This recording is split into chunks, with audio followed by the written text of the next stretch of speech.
Maine has a problem, and the people in charge are counting on you to stay quiet about it. Taxes, housing, corruption, jobs, healthcare, the issues pile up while the headlines keep spinning. But two voices refuse to look away. The Angry Citizen, the CPS Punisher. Maine Matters is the podcast that doesn't flinch. Real talk, real accountability, no filters. The truth about your state starts here. Miles apart. Same state. Same corruption. Same silent majority still whispering, someone should do something. We're done whispering. Two names on opposite ends of the same Maine map. One built the weapon, one felt the trap. CPS Punisher grinding code in the dark. Angry citizen watching the system leave its mark. Same courts, same lies, same rubber stamp lies, same families shredded while the state looks wise. They count on distance, they count on fear. They count on us staying quiet year after year. Tired of the posts, tired of the sighs, tired of someone should while the children cry. Complaining is free, action costs blood, but silence is the only real flood. Same state, same war, no more dividing lines. CPS Punisher and the Angry Citizen rise.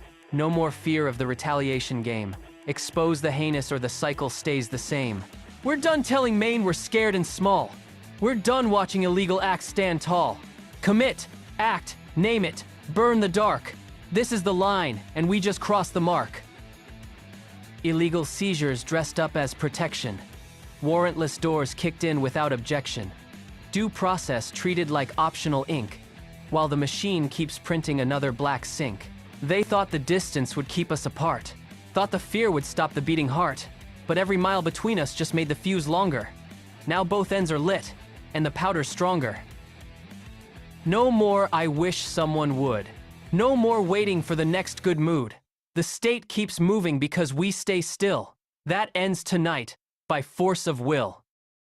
Same state, same war, no more dividing lines. CPS Punisher and the Angry Citizen rise. No more.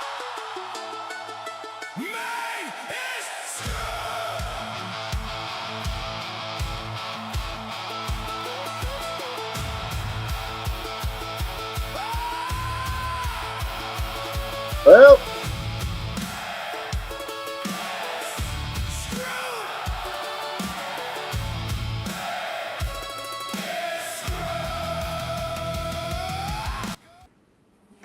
what's up there?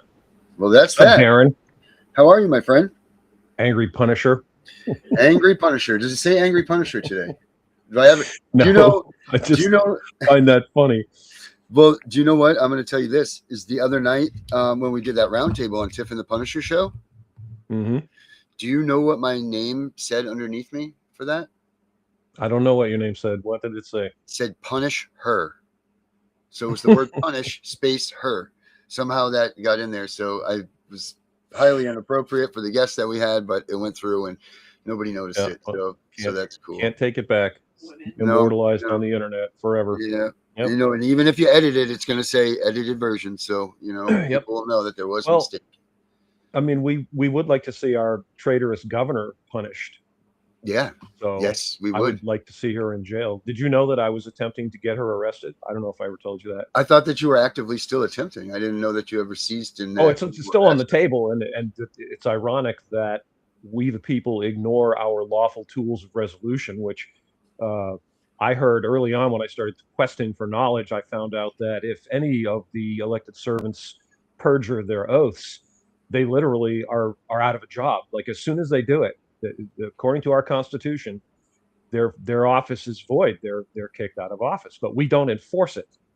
Right. See, and when I was attempting to gather enough support to initiate some lawful actions against her, you'd be surprised how much opposition I got.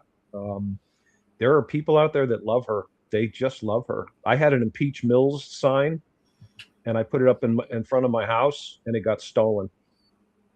Well, that's because somebody loved the sign. I don't think that had anything to do with them showing their love for her.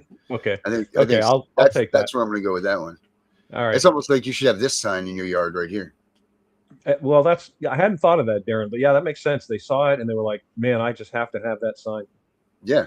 It So, makes sense to me. That's yeah, the first thing that came to my head was like, your sign was so amazing that people want Mills out of office here, that they were like, I need to have people love tyranny. They love tyranny. They love being ruled, and they get very angry at you if you don't go along. Like, they get really, really mad if you don't just submit to authority. And like that one time I went into the supermarket, and this was during the mask obsession, and I didn't wear a damn mask. I just went in the supermarket, and one of these dweebs working there started harassing me. You got to put on a mask. You have to put on a mask. They literally wouldn't let me check out. Did I ever tell you that? No, I did not. I was just Yep. looking to see if I had a mask available, because sometimes I do. I was going to put it on for some satire, but I think it's hilarious. There's one of the people that I met during the quest, and I interviewed him. I interviewed a bunch of people that were members of the SAG-AFTRA, the Screen Actors Guild, because they were all being told they had to accept the shot, the poisonous injection, and were blackballed if they refused. right. This guy's name is Chuck Slavin, and he actually ran for president of SAG-AFTRA. And I did an interview with him and a couple of other the people that were friends of his that are also in the acting profession. It's on my my YouTube and my BitChute channels. And Chuck put up a picture, and he had the actress, what's her name, Milano. Alyssa Milano. Alyssa Milano. Yeah, that's she was wearing the boss. She was wearing a crocheted mask, dude. I'm not even kidding you. Oh. She's in a picture. Very with a mask effective. over her Very, face, very effective. crocheted. Mm. Like, I don't even know what to do with these people. They love to be ruled. And again, they get mad as hell if you ask questions. I think I told you, I just was talking to someone the other day about viruses, and I asked questions. I just wanted to know the answers. He was talking about viruses cause disease, and I said, do they? Right. And a lot of people act like I'm an idiot for asking the question. Why is that dumb? Mm-hmm. Can you show me? I just want to know. If it's so obvious that you get to laugh at me for asking the question, it should be even easier to just show me the irrefutable proof. They can't. Yeah, because that's why they get mad. Right. They want to argue. They haven't asked these questions. Mm-hmm. They want to argue and fight. Yep. That's what they want to do. That's it. Have you heard of all the Medicare fraud or the Maine Care fraud that they have going on right now? I mean, since we're going to be talking about that, I mean, that's hardly surprising. I mean, the system's ripe for corruption. It's just ripe. 40. Welcome to corruption. I didn't do that, Dana. Of Sorry, the week. my bad. But Nice. Since we're here, do you want to take a look at this? Yeah, by all means. All right. Since we're here, I didn't mean to even do this, but check this out. This is the CPS Punisher Maine Matters podcast, episode the 4th of August, 2026. But we never played this, so check this Taxpayers out. robbed, disabled Mainers neglected and abused, and the state of Maine finally forced to act under federal fire. Let's break it down. This week, the Mills administration finally admitted what federal officials and investigators have been screaming for months: massive fraud inside Maine Care. 5 providers just had their taxpayer spigot shut off for credible allegations of fraud. Gateway Community Services, Maine Connect Care, Trident Medical International, Decent Healthcare, and Community Home Healthcare, one of the biggest billers in the state. Names on the board, money stopped. This is not a paperwork cleanup. This is the first real crack in the dam. These are not clerical errors. DHHS letters obtained by investigators state the agencies billed for services that never happened. They used workers who were excluded from the program or completely unlicensed. One agency ran prescriptions under another provider's identification number. Background checks were skipped.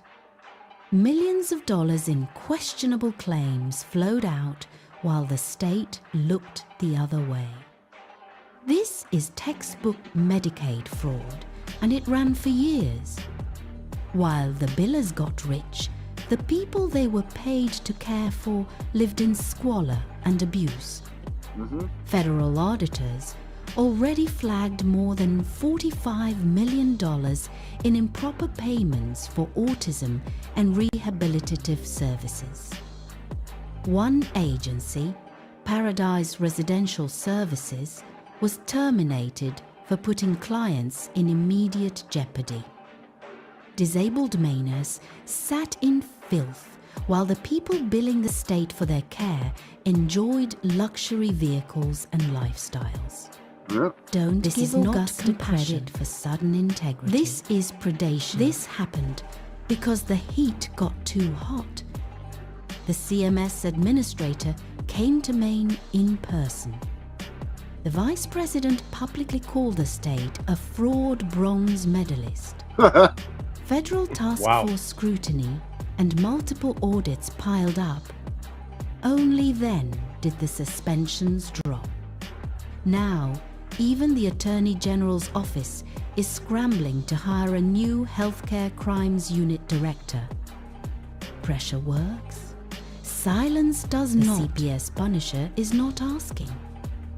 We are demanding full federal prosecutions, permanent exclusion of every fraudulent provider, an independent, transparent audit of the entire Maine Care home health and autism system. No more delays. No more excuses. No more looking the other way while vulnerable Mainers suffer and taxpayers get robbed. This is Maine Matters. Truth, accountability, justice. See you next week. Yeah. So that was about that. Yeah. So $45 million is so far the number that it's up to, Dana. $45 million. Insane. Absolutely insane. And most of that at the hands of people with autism and that need autism services. So how many people in the state of Maine were denied access to their health care because they had blown money or just illegally or fraudulently sent money out for billing, and then there's no more money in that program. You know, it was just absolutely disgusting. But I mean, how much during when you're talking about with the face masks and during the COVID times and the injections and all of that, how much money was fraudulently spent on those items? I mean, I don't know if you know that or have that number. Knows. But I mean, Jesus, Can you imagine what the billing for face masks must have been alone? Yep. And you know, we the people want to see justice. We want to see the people that are responsible for this charged with crimes, because it's fraud. And I think that every penny that was paid out needs to be accounted for. And if someone stole money from we the people, they should be forced to pay it back with interest. Oh, Dana, that's federal money. That's federal money, buddy. That's federal money. Yeah, I hate that term. Can we give a quick explanation about how funding works? Would you Please. mind doing that? Would you mind explaining to everybody how this works? Well, basically, if for those who are not familiar, and I think this is pretty much common sense, is they take taxes out of us. They send the taxes to these various irresponsible organizations, and those organizations choose to use that money in some way. Some of it gets sent back to Maine for certain things. They call it federal funds, but it's taxpayer money. And I hate the fact that people keep using the term federal funds, federal funding, and acting as if somehow they're doing us a favor, sending us back our own money. Like, I take money from you, I take $50 out of your wallet, and then I give you back $10. And I say, here's $10, but I'm not going to give you the $10 if you don't do what I want. Because I know best. But I mean, I took from you. Right. And then, you know, some of the things are challenged by the state and others aren't. But I think it's at the end of the day, no matter what is done and how things are working, in this state, it all goes right to agent number one. This one right here in the top, right here above my head, Janet Mills. I mean, she's the boss, right? She's the boss. She's the one that controls all of this stuff. She's the beginning of the flow, and nobody besides you and maybe a handful of other Mainers have the gall to stand up against her. It's just scary, man.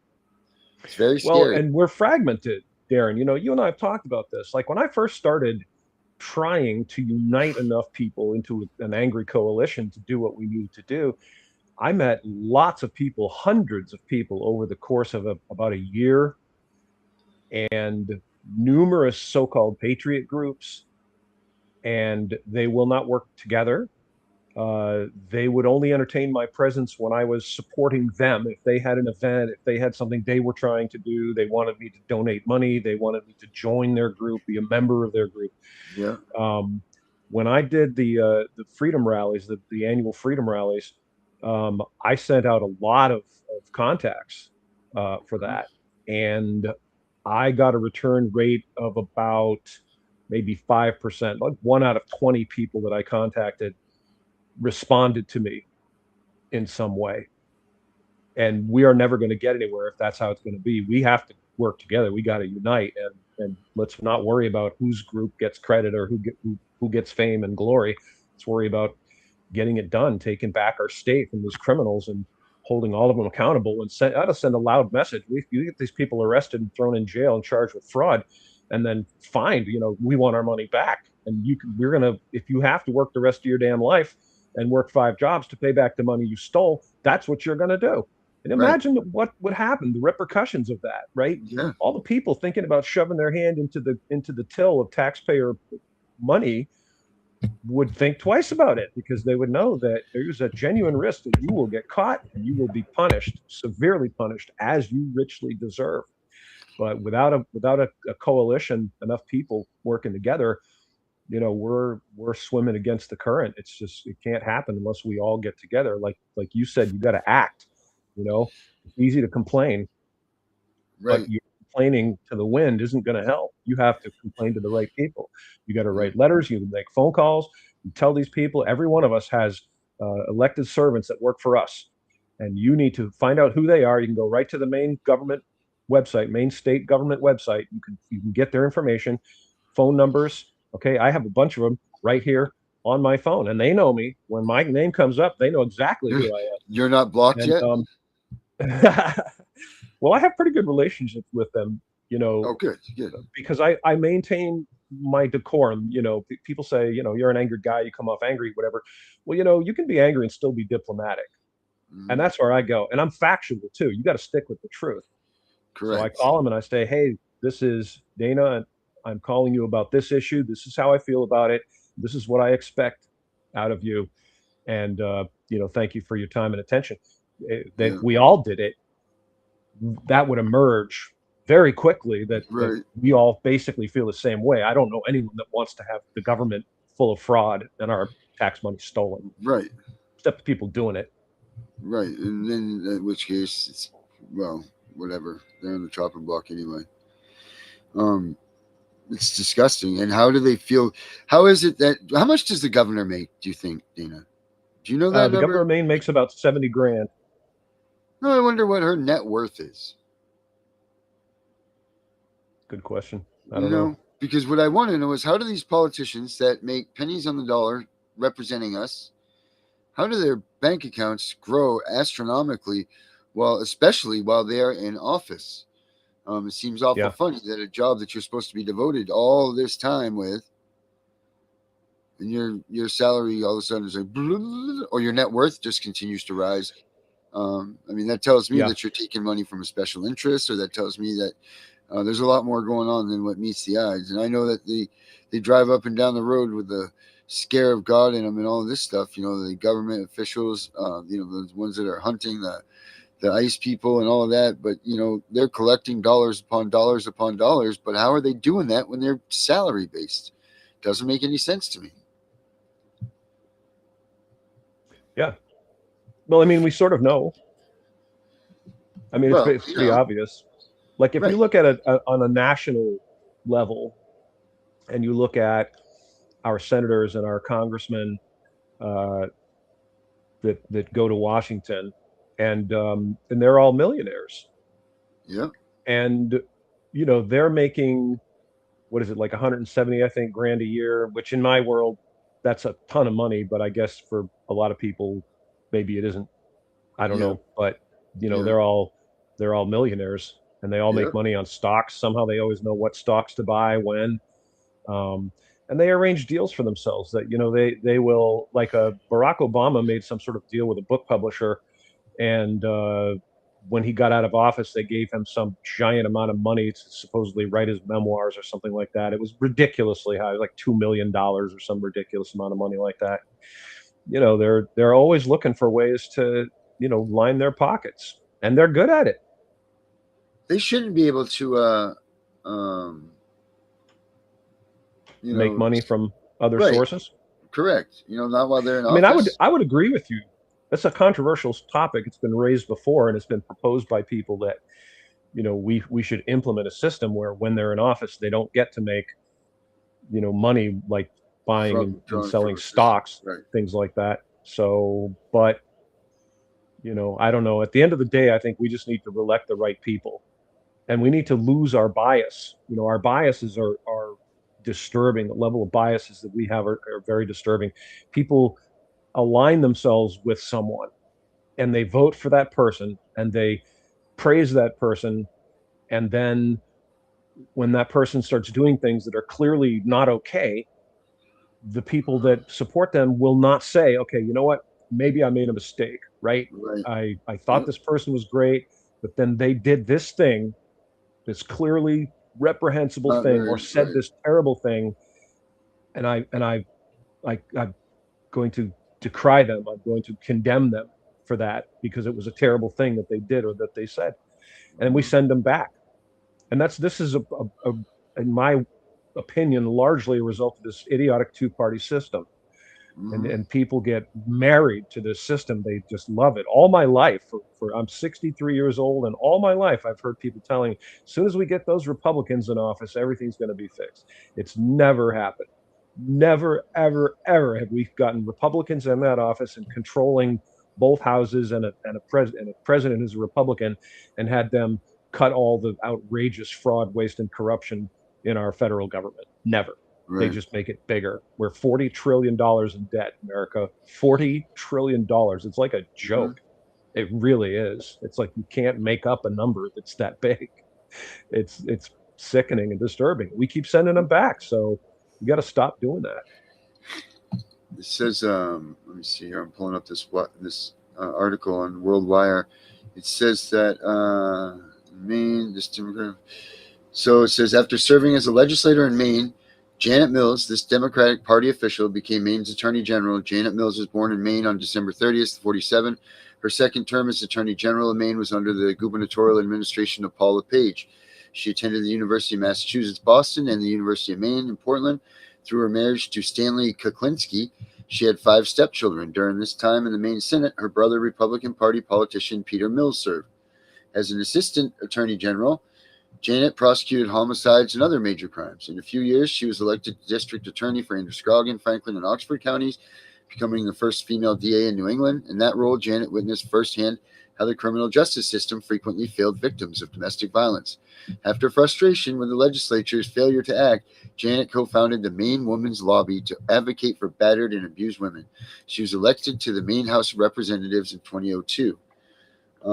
Now, Janet Mills' net worth or net income is estimated to be between $1 and $5 million. She has Nice. accumulated so much wealth from her primary career as a politician. So, I mean, I know that DAs don't make that much.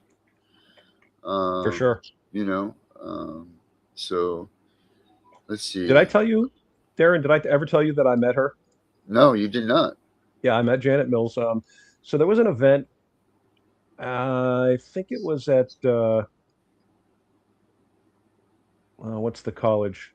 I'll think of it. It was a Bowden? university setting. Bowden? No. Uh, Anyway, doesn't matter. It UNE? was Bangor, I think. Oh, okay. Nescom, There. maybe at Nescom. Okay. Anyway, so, and the conference was about addiction. And there were a bunch of people there. This was when Janet Mills was the Attorney General. And they had this panel with Janet Mills being one of these people. And they had a guy who was a reformed addict, a recovering addict. And they didn't let this guy talk. Like, he kept trying to talk and he kept getting cut off by other people. And I had a chance to talk to him after the conference was over, and he was very frustrated. He said, they didn't even want to hear what I had to say. Like, I'm the guy that's lived it. It's my life, and I'm trying to throw in my opinions and my thoughts on this, and they're just not interested in what I had to say. And he's right. And I will tell you, I got a very, very bad feeling from Janet Mills. She is creepy. And if you've ever met this woman, she radiates falseness. And I understand this is a characterization, and I try to stay away from characterizations that stick with facts, because that's, I think, important. But I will absolutely stand by what I'm saying right now. She does this weird thing where she blinks with both eyes all the time, like this. She does this winky blinky thing all the time, like this. It's very weird and creepy. She doesn't look you in the eye when she talks to you. She's just always looking away and looking around. Sign like of a liar. Talking. Her smile felt very fake, very, very disingenuous. And there was a parade up north somewhere. I don't remember where it was, but she was in this parade, and a lot of people were really angry at her for the whole, shutdown, the so-called lockdown. Which, by the way, Maine and America, no governor has the authority to order you to stay in your home. I can't believe I have to say this to people. It's like a nightmare for me, honestly. No governor has the authority to order you to stay in your home. No governor has the authority to order you to close your business.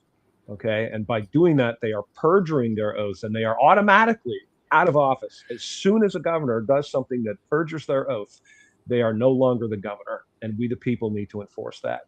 So these people were very angry at her, rightfully angry at her. And she was on this float, and she was like smiling, like she was deliriously happy. Just so happy and waving at everyone. And people were standing on the side of the road screaming at her, screaming obscenities at her. And she had this huge smile. She was waving, hi, yay! I mean, she's Mills, she's wacky, man. She's a whack job. Oh man, she's so odious. She just disturbs me to even see her. Like, every time I see her, I'm revolted by her. Revolted. That's an evil word. That's a yeah, man. Very ugh. She revolted me. I was so upset. Strong language. She was revolting. Absolutely revolting. Well, I mean, she just doesn't care. I mean, she's just, nope. that Reddit article that I was just reading about her said right on it that she's a celebrity politician. That means that she's there to be more of a person. Fame and glory. Fame and glory than she is for doing the right thing for Maine. And she proves that over and over again. Yep. And I'm afraid that, she's out of this next election. So we're thankful that we don't get to see her again this time, this run around. But in Maine, can't she run again for governor after this next She can, term? yeah. If she sits out one term, she gets to run again if she wants to. And it seems like that's what her and Paula Page do, right? Like, they bounce back and forth. Yes. So that they're going to control this entire state until the day that they die. That's the idea. Right. So, and a fairly substantial number of our elected servants here, and our state level elected servants have served a number of terms, and they've kind of made a career out of it, which, if you think about it, doesn't make sense, because it doesn't pay much money. Like, it's not a way to get rich. If you're just looking for the salary of it, it's not very satisfying, but it's not really about that. And a lot of the Democratic representatives, and again, I disdain labels. I hate partisan labels. I hate the fact that we are always using Republican, Democrat. Democrats did this, Republicans did that. Right. However, sometimes the shoe fits, and in this case it does. And most of them are people who are independently wealthy. They're just doing this as kind of a hobby, you see. Right. So doesn't matter to them that it doesn't pay much money. and they are, unfortunately, they're not representing the people of Maine. They're not speaking and acting in our best interests. They're doing what the party wants them to do. It's an oligarchy. Right. It's terrible. Like you're seeing a lot of these people that are moving in from other states that they have a camp up on Moosehead or, something like that. So now they're fighting for their rights on their camps. Don't get me wrong. There's a difference between a camp and $1 million luxury place on the water. Right. Camp to me is a 2-bedroom, small little tiny place with a wood stove in it. It's got a broken down porch on it, with some screen on it that's half open. And it's on a nice lake somewhere. That's a camp. Right. When these people are talking about their camps, they're these $1 million A-frame looking ginormous pine inside, like the place is not a camp at all. Well, it's a luxury retreat, luxury vacation home that, they're 30, kin can come up and stay at the same time and still have every place to go to the bathroom on time and, sleep everybody in there. Whereas if you're at camp with me, well, you better go outside if someone's in the bathroom. That's all I'm saying. That's camp. Yeah. So, yeah.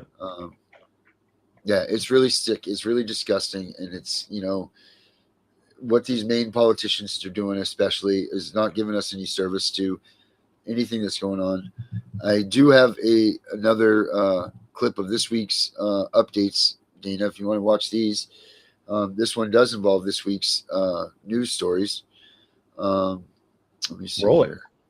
Let's see. It does. The beginning of it does include the Medicaid fraud with the updated stuff. Let me put this on here.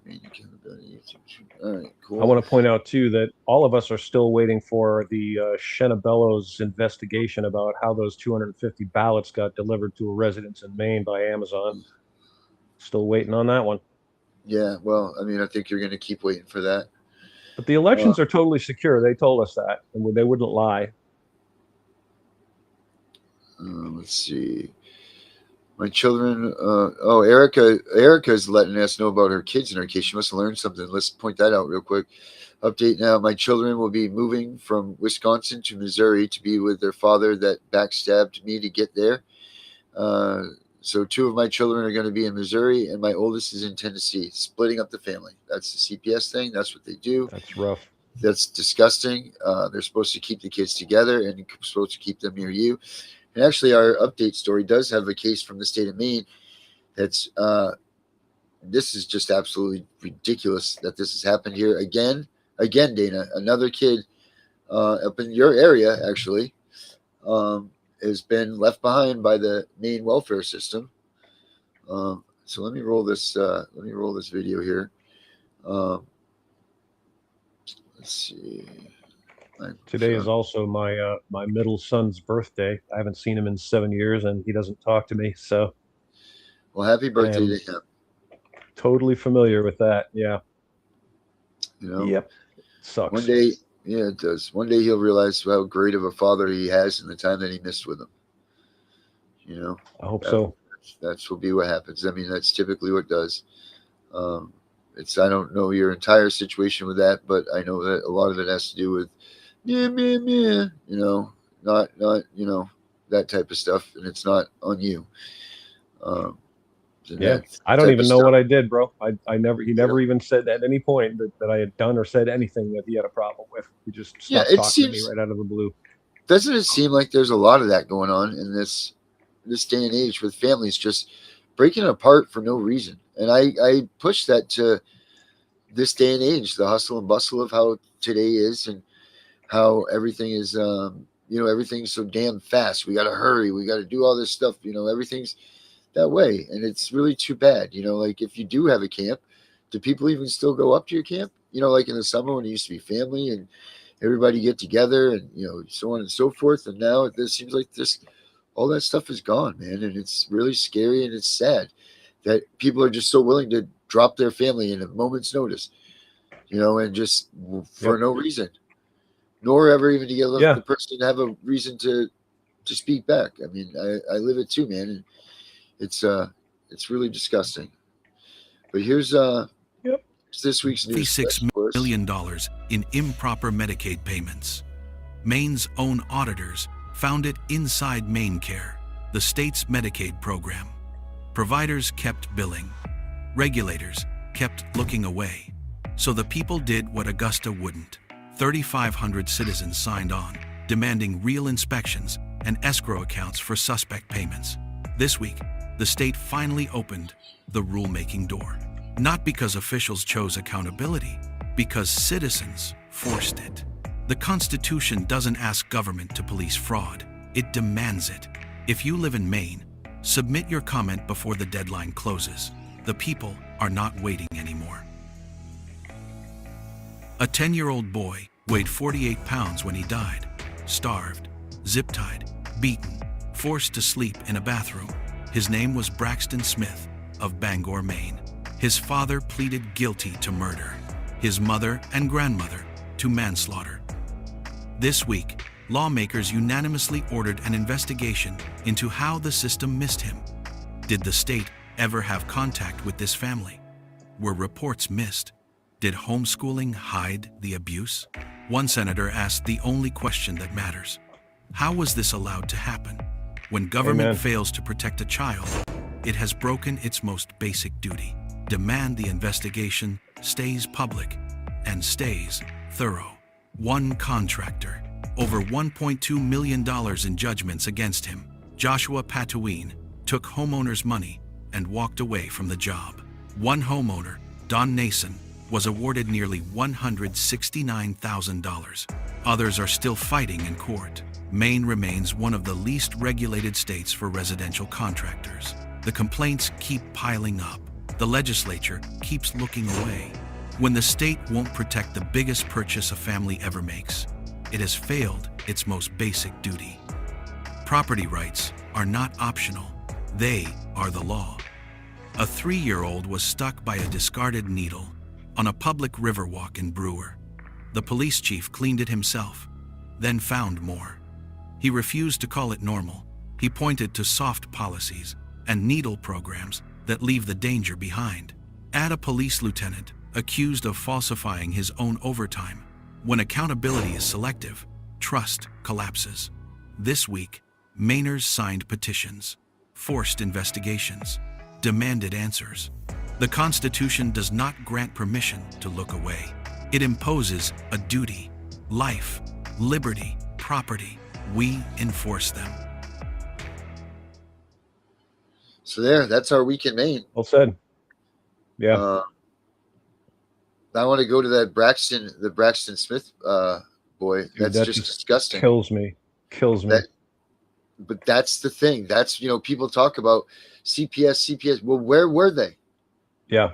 Why didn't they go to this kid? Why did they not help him? Or did they, and they didn't remove him? I mean, come on. The first sign of this would have been. I had heard, I don't know this is true or not, okay, but I have heard that they were in fact involved with the family. That they had some sort of reports about something and they were investigating or had investigated or something like that. I don't know. So I'd like to know if they were or not. I wouldn't be surprised. We both know they're very selective about what they do. Yep. Their enforcement seems very arbitrary, honestly, to me. Right. Dana, there's the thing, and this is very sad, but they do pick and choose the kids that they take by adoptability. And if they do see a kid that was truly harmed and in these conditions, a lot of them just, we'll be back in a month or two and check on you, and that's it. And that's an unfortunate thing. That is very unfortunate, but that's part of the CPS game that's wrong, and that's why we need to get. I mean, I know that Maine just privatized it, put them out on their own, which makes it harder to have the oversight that they need. But as Mainers, we got to start pushing for our families, and not for more kids being taken, but more kids being taken care of instead, because they're not doing that. They're not doing that here in the state. They're not paying attention to it. They're not paying attention to any of the topics that the Mainers themselves are crying out about. I mean, it's just not happening. I mean, I don't know what's going on up in your neck of the woods, but it seems like a hell of a lot. We're down here in southern Maine where, we get the police corruption and all of that stuff. But it seems like maybe when people speak down here, they answer. But it seems like up there, when you go past Lewiston, it's like the Wild West. You know what I mean? And Maine's not listening.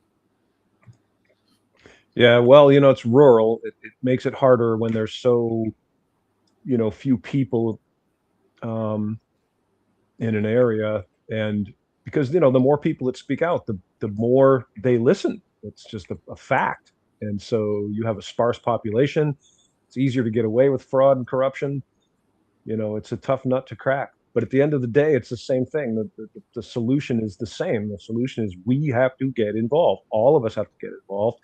And we got to stop worrying about whether it's a Republican or a Democrat, or whether they're black or white, or whether they're from Somalia or Lithuania.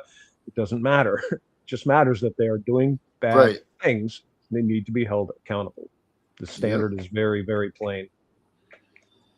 Well, there's one thing. That's why I do, and I don't think it's ever been said directly. I don't know if it has or not. Maybe I missed it, but I'm pretty sure that's why Trump wears that purple tie.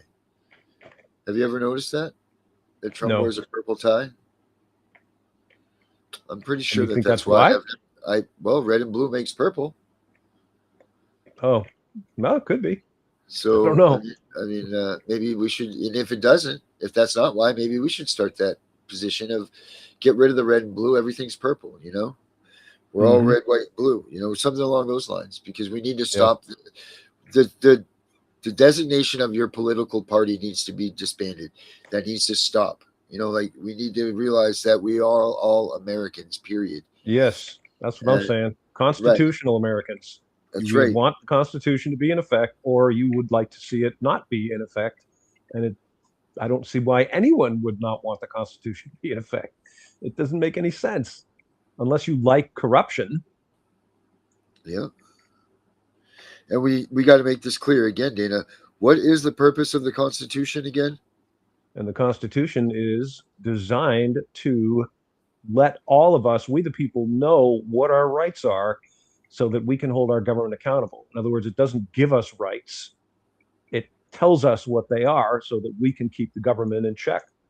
Right, because the government's just here to be a representation of us. Right. Yeah. They don't get to make these serve decisions. Us. Right. Government by the people, for the people. And if you look at how things go, when there's an election, what happens? Someone gets elected to an office, and what do? They immediately start doing what they want to do, right? Yeah. They don't necessarily do what we want them to do, or we wouldn't be $40 trillion in debt, and we wouldn't be sending billions and billions and billions of dollars off to foreign nations like Israel. Like all of you listening right now, how much money you have in the bank account that you'd like to send off to the government of Israel, right? It's absurd. They do what they want. And then we don't hold them accountable. And that's because most of us say, well, at least it's not as bad as it would be if that other person was in office. And we go around. But that's no answer, right? That's no answer. Yeah, exactly.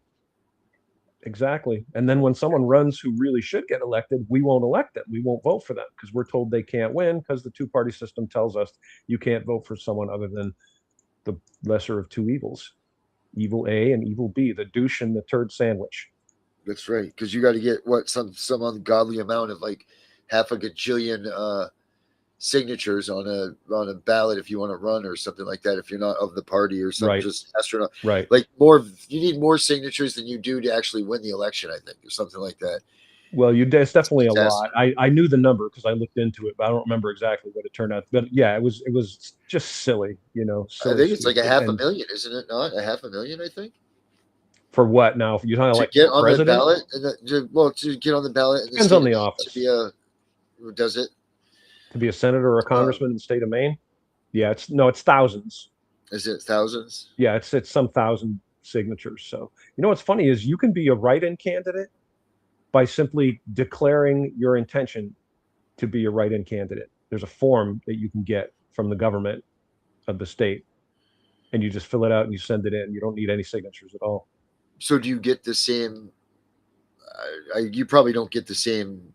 I don't know if they're luxuries, but the same benefits of, running during that must be like a last minute thing, right? Or can you just say that you want to be a write-in and that's it? Yeah, that's it. You just fill out the form, you send it in, and then if you can get enough people to write your name on the ballot, you'll win. Yes. I thought about running for governor as a write-in candidate. I really gave it serious consideration. You would but do the problem right. is, I'm sure I know a lot of people would vote for me, and that's fine. The problem is that I would be blamed for the lesser of two evils losing. You see, Right, because so many people would vote for you instead of the right? They whatever call is you a supposed to prove. spoiler Yeah. Yep. if you do that. You're a spoiler. It's funny how you get vilified for doing that. Like you're doing something wrong. Okay, I don't know if you know who Ralph Nader is. Remember Ralph Nader? But yeah, But I Ralph remember Nader Ralph. ran for president. Yeah. Okay, and Ralph Nader should have been elected president if we the people were not such sheep. He was the obvious best choice for that position. He Yep. had no special interest backing. He was not trying to run to empower other people. He wanted to do the right thing for we the people. And he was barred from the presidential debate. They threatened to arrest him. This is all in a Yep. documentary, and it's a Yep. fantastic documentary. And he was called a spoiler, and he was widely hated because people voted for him instead of whoever else they would have voted for. And it was never Yeah, I think established. that was the Bush. Wasn't that the Bush? I think so. old- Yeah. Yeah. Yeah. And they did the same thing to Ross Perot too. Remember Ross Perot did that same Yeah. thing. And I mean, I thought Ross Perot was kind of a nut job, but I applaud the guy for, getting in there and at least saying, hey, I'm going to do this. And, given that his stated reasons were, good reasons, like whatever. Well, But Ross yeah, Perot was the if beginner you of the are, Green Party, right? Wasn't that that was he the person of the no, Green that Party? was Jonathan someone or other. Anyway, it doesn't matter. The point is Yeah. that if you run, if you're not in their little group and you run, you will be hated. They Yeah. will absolutely hate you. And when you And live in a people wouldn't state vote of for 3 me million because people, they're convinced that they have to vote for the lesser of two evils. right? So When you who's live in a this Maine state of guy? 3 I million, when you Googled live in a that. state of I 3 know him. million people, oh, sorry, man. Well, you don't want to be the most hated in the state of 3 million people. Yeah, I've already earned my share of hate, as you know. We've discussed that. Right. Yes. You definitely do your due diligence of noise making, but like but there's a right and wrong, like to do the right thing. When did the right thing become a hateable offense? Because it is now, just like you said. Yeah. Now it is. I mean, we have this little ticker here of the people that are going by, and I'm looking at. Do you remember the last time that? Let's put it this way: Susan Collins wasn't a senator. No, and she said supposedly that she was going to only serve 2 terms when she first ran. That's what I'm told. Yeah, and that was back in what, like 1983 or something. Yeah, Ridiculousness. many years ago. Yeah. And then you have Angus King, our former governor, who dipped down, and now he's a career politician with the Independents. Yep. And then who's the other one that we I really, really despise Angus King. I do too. Who is our other? We have one more, right? Don't we have one more representative? Or no, it's just them two. Yeah, well, right now they're for Senate. Right, and then who's the House of Representatives people for the state? I couldn't tell you off the top of my head. Is Mark Lawrence one, or is he a state one? I don't know if he's a. Well, I mean, we could look it up, but it doesn't matter. The point is, they're career politicians. We elect them, we send them back. They do terrible things, and we send them back again. And it's like, it's bad enough that we don't punish them for doing the bad things. It's way worse that we would reward them, literally reward them for being douchebags. Yep, give them some money and a little license plate and a car and a little note in the window that says they can park wherever they would like. Yep. Off they go and run away they do. Taking away the state's money and everything else, Yeah. I don't know if I ever told you that I met Paul LePage. So I didn't like Paul LePage when I first became aware of him. And I had occasion to meet him and talk to him. Comes off a lot better in person. But he complained about this in a manner of saying basically he thought that a fairly substantial number of the people that are state elected servants do it just for the license plate. He's probably right. He said, I think they just like the plate. Yeah. Do any other states do that? That you actually get a license plate that says that I don't you're know. a That's a good question. I wonder. I mean, I don't know what privileges you get with that plate on there. I mean, maybe parking at a handicap spot. I don't know. Probably. I don't know. Who knows? That's like the Trump of all license plates to have is the Maine state representative plate. Yeah, we should look that up for next show because I'm yeah, curious find about out it. find out what is the benefits of the Maine state representative license plate. Yeah, what do you have to have one? And who foots the bill for that? Well, we already know that. We, the people, the taxpayers. It's funny because we're not a wealthy state. We're a poor No, state. And right. yet, for some strange reason, they act like we all have money to burn. They spend our money like it's free. Well, once they were on the whole let's take their children thing and realize that that's a good way to balance the budget, it's been no turning back from Maine. Yeah. That's unfortunate, but that's the truth. Like all of a sudden, I think it was LePage's first go at this. It was when they grabbed a hold of the ASFA and all of that stuff and said, here we go. We're going to figure out a way to balance the state's budget. We're going to do it with taking people's children. And then the state of Maine's never looked back. They've never looked back. And that's what's disgusting, man. That's so gross. It's so disgusting that they're stealing and taking away all these little lives that could have been something, that still may be something, but that didn't need to be taken away, and they're just ruining them. Yeah. I mean, think of the trauma. Think of what it must be like to be a child, helpless child, and have strangers come into your home and seize you and drag you away from your parents. Literally kicking and screaming. Thrown in with some random stranger who may or may not be a decent human being.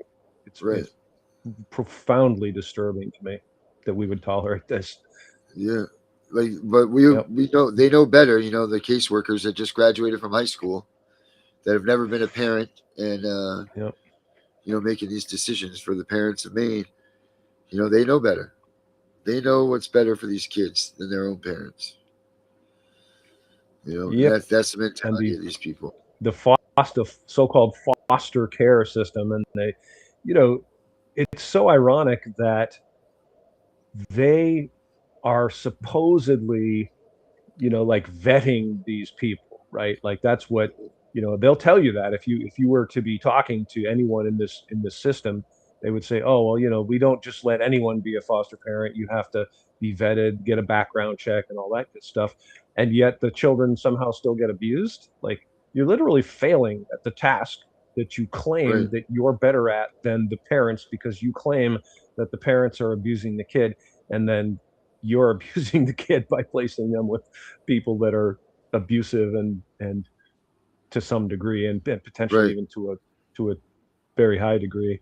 I mean, I can't imagine what that poor little boy went through, who was starved, zip tied. It's just like, it's so far beyond an occasional slap or something like that. It's sadistic and systemic. I can't imagine what his life must have been like. Must have been a terrible, terrible, terrible thing, man. And it's too bad that the system that's supposed to represent him and save him failed. Mm-hmm.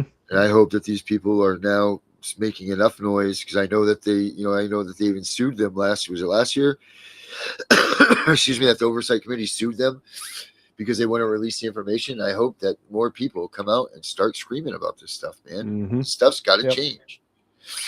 Well, I got to say, I think that you and Tiff are getting some traction with the Tiff and the Punisher podcast and the Punisher movement. So, good on you for that. And, let's keep up the momentum with that. Oh, all right. We just got, so the representatives of Maine are Jared Golden and Chelly Pingree. And thank you for that. Yeah. Make sure you guys tune into that on Monday through Thursdays. If you haven't, and you aren't already fans of us, you can watch it here. You can watch it right here, wherever you're watching it from, Tiff and the Punisher. And of course, Thursdays, Dana, is your night that you come on as the Angry Citizen. Tiff and the Punisher, now joined by the Angry Citizen. That's right. And everything right. that you need to know about us is in the theme song that we play at the beginning. There you go. So if you guys need to know that, that's there. And then Friday nights we're here. Saturday nights we have Henry coming on to do his Equal and the Same, which is the ADA shows. And then Sunday night we have Gunner for CPS, which is Gunner's show.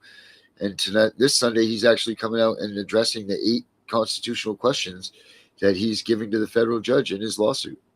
So that should be exciting. We're getting answers. Gunner's getting answers. We're making things happen. Got to hold them accountable, folks. That's what we got to do. Hold them accountable. And if you want to see other stuff by Dana during the week, how do they see you again, Dana? I am on YouTube as The Angry Citizen, and I have a BitChute channel, and I just started a Rumble. I haven't been doing much with it, and I have some big plans. I'm going to be writing some letters and creating some petitions, and I'm going to be asking basically everyone in Maine and everyone in America to echo my words, because I think, honestly, most people agree with me on my opinions and thoughts about holding government accountable. So we can. Yep, and we will, because we are the people. That's what I'm saying. Yeah. We just need people like you to get us there. Get out there, get promoting the affidavit, get reporting, pushing all of these things.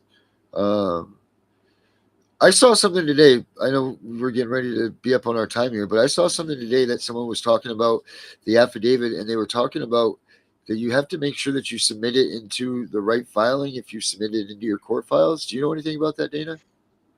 No, because my experience with the entire affidavit process, I have never ever seen one rebutted, or I've never seen an occasion when it actually had to be used in court. So all the occurrences that I have seen of use of affidavits, which is mostly from my friends Jack and Margie Flynn, and they basically were able to get results without having to go to court, because the people, and it kind of makes sense, because the people know that you're right, and they know that you're willing to stand up in court and say that this thing that you're claiming is true, and they don't dare to go to court. Because you're swearing under the penalty of perjury, which holds a pretty substantial and stiff sentence. They can't rebut you, is the thing. Like, if you're speaking the truth and it's verifiable, the only way that they can disallow the affidavit is if you prove it wrong. Right. So if they can't prove you wrong, they don't have a leg to stand on. Right. And if they do lie about it, what happens to them? Well, then they can be charged with perjury. So, and that's serious, man. Perjury is a very serious crime. Lewis says there's always been denied. Well, Louis, we'll have to talk about that and see why your affidavits are being denied. There's a reason, or there's something wrong there, because they're not supposed to be able to. What does he mean by denied? Like, what do you mean? Like, they're refusing to accept them in the court system? Let's see if he gives us an answer on that one. Yeah, I'm curious about what specifically you mean. Yes, I am too, now that you say that. Well, he'll write it up there in a second. I mean, we got to all remember the courts are largely, if not entirely, corrupt, and they're going to use whatever tactics they can. They will do literally anything that they think they can get away with. And an affidavit is especially repugnant to them, because that is a sworn statement of fact made under penalty of perjury, and it tells them that you mean business, that you know what you're doing, and you're not messing around. You mean business. Well, it's a year in jail, right? A year in jail and a really hefty fine. Is not if you. I don't know off the top of my head. It is jail time. Yes, perjury is a jailable offense for sure. Let me look that up real quick here. If you lie on an affidavit, what happens to you? What the penalty is for that? While we wait for Louis to. Yeah, he said, "Okay, Louis, very nice. Yes, Dave, very vague, Louis, very very vague." But if they're denying your affidavit, there's a problem. So we could talk about that. Figure out what the hell you really mean. Yeah, that's another discussion. We should definitely have that though too, and I'll do a little more research into it. Right. Let's see here. See if I can help you out. What happens if you lie on an Affidavit. Drum roll. Lying on affidavit, a written statement signed under oath or penalty of perjury, is a serious legal offense. It can lead to criminal charges of perjury, steep fines, loss of credibility in court, and potential imprisonment. Perjury, because an affidavit is a sworn legal document, a deliberate lie on it is legally classified as perjury. Fines and jail time, depending on how severe the lie is and the laws of your state are or country. Perjury can be treated as a felony or a misdemeanor. Carrying potential prison time and heavy financial penalties. With a civil case, it goes to loss of credibility. If the judge or jury discovers you lied, you will lose all trust. The court may completely discount your testimony. Losing the case, a false statement can cause you to lose your case. The judge can order you to pay the other side's legal fees or face other civil penalties for fraud. There you go. So, yeah, it's a big deal. And that's why they don't want, if you're speaking the truth and you're exposing corruption, they are going to do whatever they can to keep that out of court. They do not want that entered into the court because it will be then a matter of record. And if you are lying about exposing corruption, stop doing it. Don't make us all look like frauds like yourselves. Please don't do this.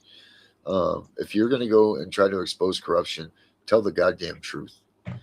Don't sugarcoat it. Don't try to change a detail here and there. Tell the damn truth, because if you're going to lie, it's important. You're going to be just as corrupt as them, and you're going to make us that are really out here fighting this stuff look like a joke to them. So please make sure, if you guys are going to go up against that stuff, that you do hold the truth and hold your own irons in the fire, and make sure that the ones of us that are fighting too aren't looked at as chumps, you know. Amen. So, amen to that. Well, Dana. All right. We're done here for the day, I think. How do you feel about that? Good show. I'm feeling good. I think All right. we're finally getting some traction. I think are. we might actually, I might actually live yet to see some of these people held accountable and put in jail where they belong. Awesome. Excellent, everybody. Well, thank you all so much for joining us. We'll be back next Friday for Maine Net. Have a good one, guys. I'm just as shocked as you are. I believe the president has learned his lesson. I would vote for him again, yes. I've been named the most bipartisan member year after year. I'm worried. I gotta stop this for a minute. So Hold on a minute. Same state. And I'll bring Dana out for this. Dana, I had run this song last week, and you said, what was this all about? Yes. So this is comments all made by politicians from the state of Maine. So everything that's going through here are all different verses from, from Quotes. Janet Mills. Yeah, from quotes from different politicians. Various politicians. Throughout the state of Maine. So that's what these words are. But now I need to change that. So I'm going to play this one instead. So have a good weekend, everybody. We'll catch you all next week. Until then. Thanks for watching, everyone.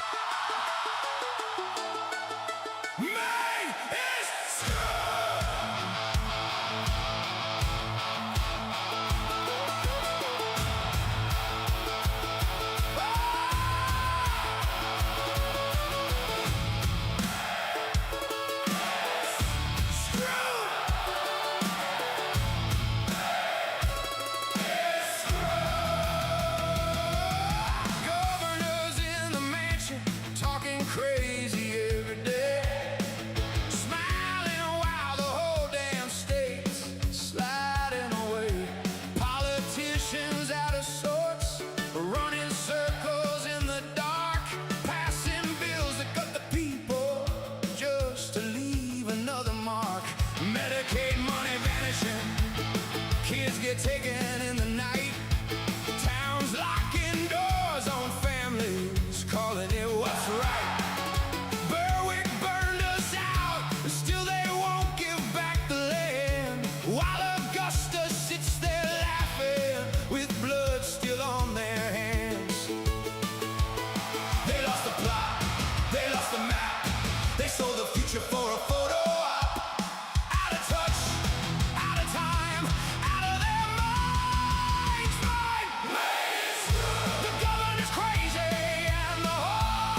sorts while the people pay the cost.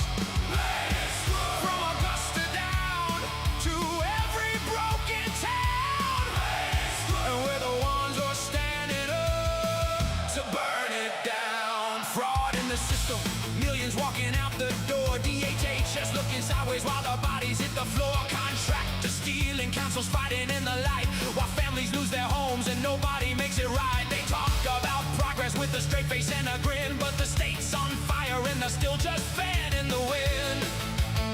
Oh, we found a federal case, they're still denying every claim. Same old machine, same old lies, same old dirty game. They lost the plot, they lost the map, they sold the future for a photo. Out of touch, out of time, out of their minds. The governor's crazy and the whole crew's lost. Politicians out of sorts while the people pay the cost. From Augusta down to every broken town, and we're the ones who's standing up to burn it down. They thought we'd stay quiet, they thought we'd just comply, but every